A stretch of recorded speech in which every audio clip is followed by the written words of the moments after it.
Can everyone hear me? Okay. Okay, lovely.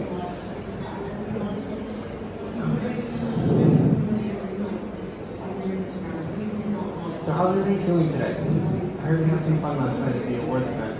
Is that accurate? Yeah? Thank you for letting me have this opportunity to speak today.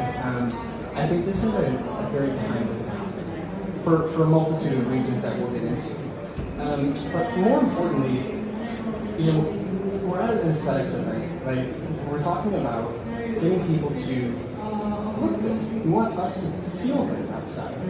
But a lot of people and a lot of patients also want to feel good inside as well. And I think that those two things are not mutually exclusive. At the end of the day, we have to ask ourselves the question, what does the future of healthcare look like? And whether it's healthcare, whether it's health and wellness, whether it's talking about integrated medicine, there are a lot of ways for us to have an opportunity to challenge the status quo. Because these statistics are pretty scary. Right? Cardiovascular disease still takes out 1 in 3 people. We have a massive problem with obesity. When you take a look at how much money we're spending globally on healthcare alone, whether it's the NHS, whether it's the United States, I mean, these are massive problems for us as a society. And the hard part about this is that we're not getting better. One of the biggest issues that we have right now is that our populations are getting older, but we're also living longer with diseases, chronic diseases, where we have individuals now taking 2, 3, 4, 5 medications for symptoms and disease states that in some way, shape, or form have some sort of prevention or preventable opportunity to take an impact on. What's even scarier is our global brain health. Alzheimer's, dementia, you look at neurodegenerative conditions, the numbers are quite staggering. Even worse, depression is the leading cause of mental disability worldwide. Suicide rates are increasing exponentially, especially in Caucasian white men, young men, ages 15 to 25. We still don't have a full understanding of these statistics. So, what's going on? And why are these things increasing? What's even scarier is that our children are being impacted by this. Autism rates have increased by almost 120% between the years of 2000 and 2010. What I can tell you definitively is from 2010 to 2023, those are even worse. They just haven't published it. What's going on? We have to ask ourselves, and is there one solution or one answer to this? Probably not. I think we've been sold a false bill of goods because there never has been just one answer. But here's what I can tell you, is that there is a common denominator with a lot of these. Now, if you are doing any sort of research in the aging space today, one of the hot topics and one of the foundational elements that every single researcher and innovator in this space is looking at today is looking to understand the mitochondria. And there's reasons for that. Your mitochondria are in charge of so many key and pivotal aspects of your physiology. And it's not just producing energy anymore. It's regulating inflammation. It's automating your immune function. It's making sure to help protect not only your DNA, but your brain cells, your heart cells, your muscle cells. Your mitochondria infiltrate every single cell that you have. And they're amazing for their capacity to be able to do what they do. If any of you are familiar with David Sinclair's work out of Harvard, they're actually looking at aging as a disease. Well, what does that mean? Can aging actually potentially be cured or reversed? There are early studies showing that there are some symptoms in rats and lab rats that that's actually a possibility. And as weird as that sounds, what they're finding is that there's a lot of underlying mechanisms here with understanding the mitochondria. Well, why? It really comes down to inflammation. This new kind of coined term talking about inflammation. It's not necessarily about what happens to us, but it's what happens to us over a long period of time.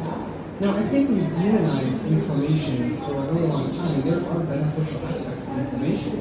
If you get a cut on your finger, you should have a little bit of distortion. There should be some redness, there should be some erythema. Those are beneficial things for us.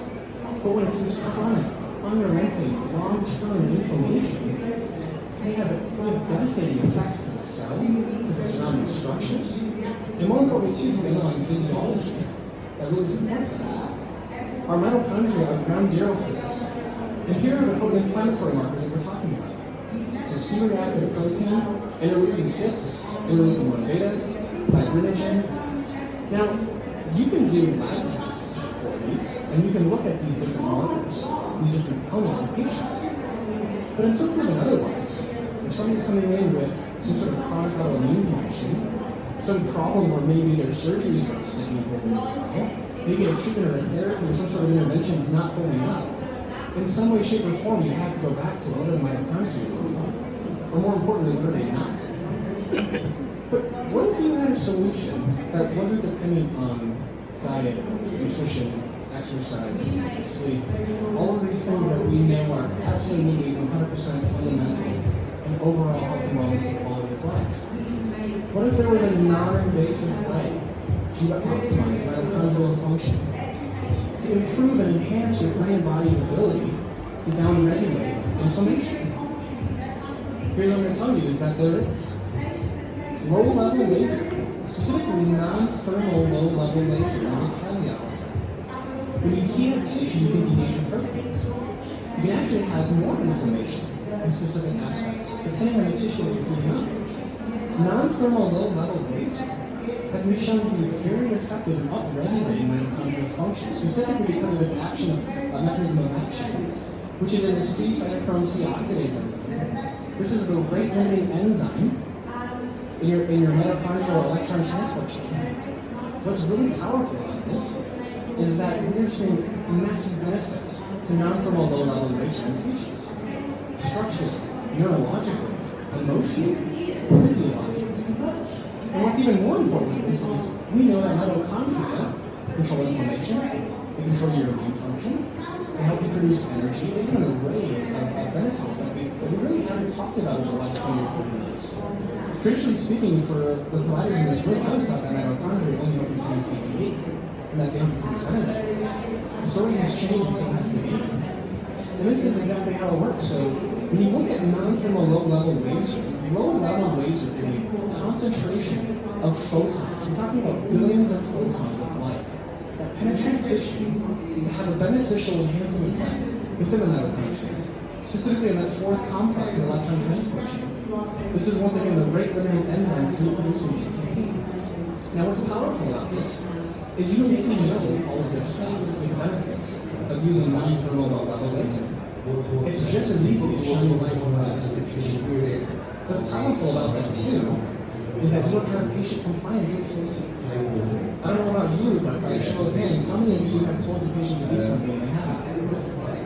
Okay? For those of you who don't have your hand up and have a lot of questions, what are you doing right? Because getting people to change their habits is so difficult. And one of the best parts about non-thermal low-level laser, it's non-invasive, there's no downtime, it has anti-inflammatory effects, it has benefits for the brain, it can help stress responses. You can take a look at a lot of these benefits. It can upregulate collagen production. Interesting. So not only are there a lot of benefits to it, but when we take a look at what's going on in mental health space, what is mental health? What are mental health issues? When we say somebody has depression, anxiety, PTSD, what are we actually saying? We're talking about symptoms, are we not? Is there a specific gene or a specific genetic marker that tells you that you're going to have depression, anxiety, PTSD? Not that we found. There's maybe an array of genes or an array of genetic factors that go into it, but there's not genetic markers that maybe schizophrenia or bipolar. Very different. And so when we're talking about mental health, we're talking about the same conversation. We're talking about inflammation. We're talking about these same markers that we were talking about earlier. Interleukin-6, tumor necrosis factor alpha, interleukin-1 beta. But more importantly, we're talking about how they affect the brain and body overall as well.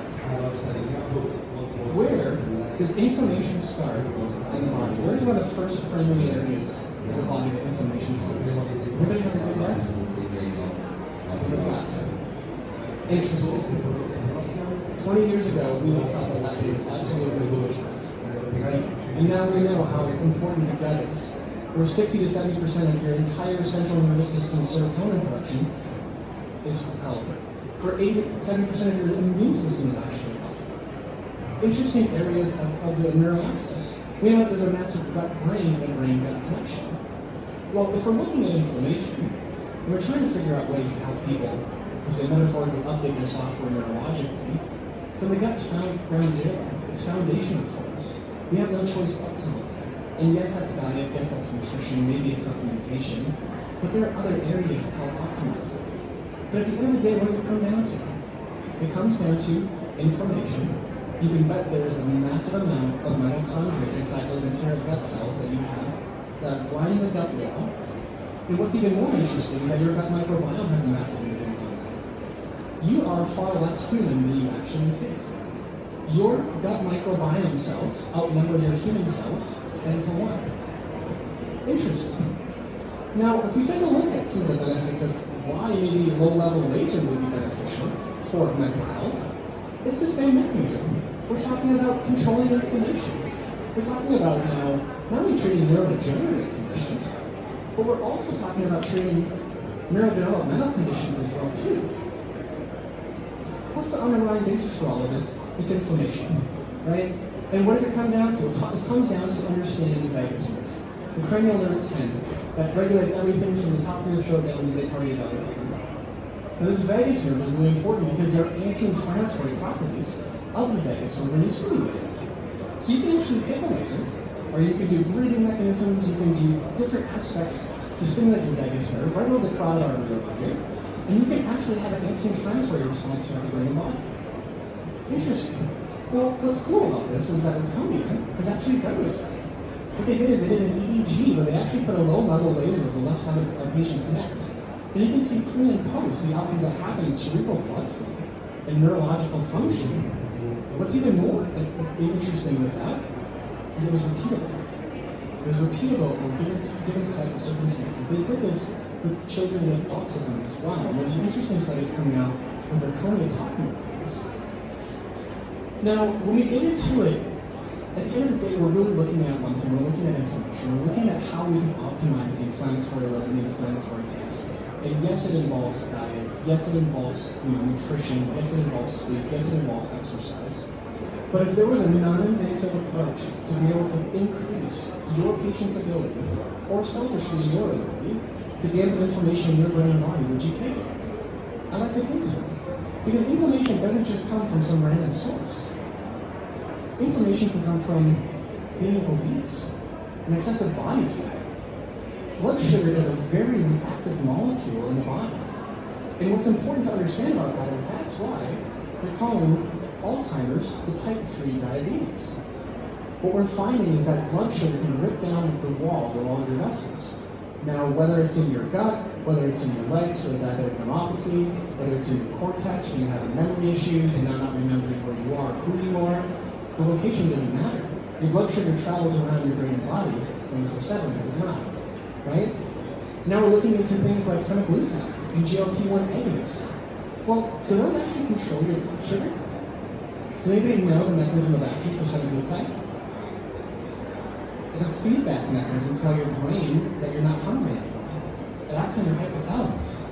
It doesn't do anything to your blood sugar. Now, it might benefit you by not eating so much food or eating better foods or different foods. But here's what I can tell you is that just because you don't feel hungry doesn't mean you're stopping that inflammatory cascade.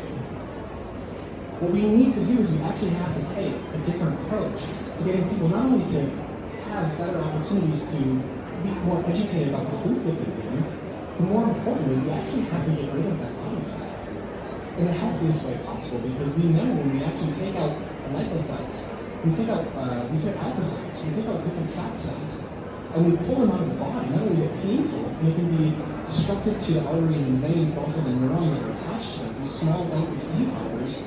But more importantly, too, we know that those cells are going to come back tenfold, sometimes 100-fold, according to some of the research.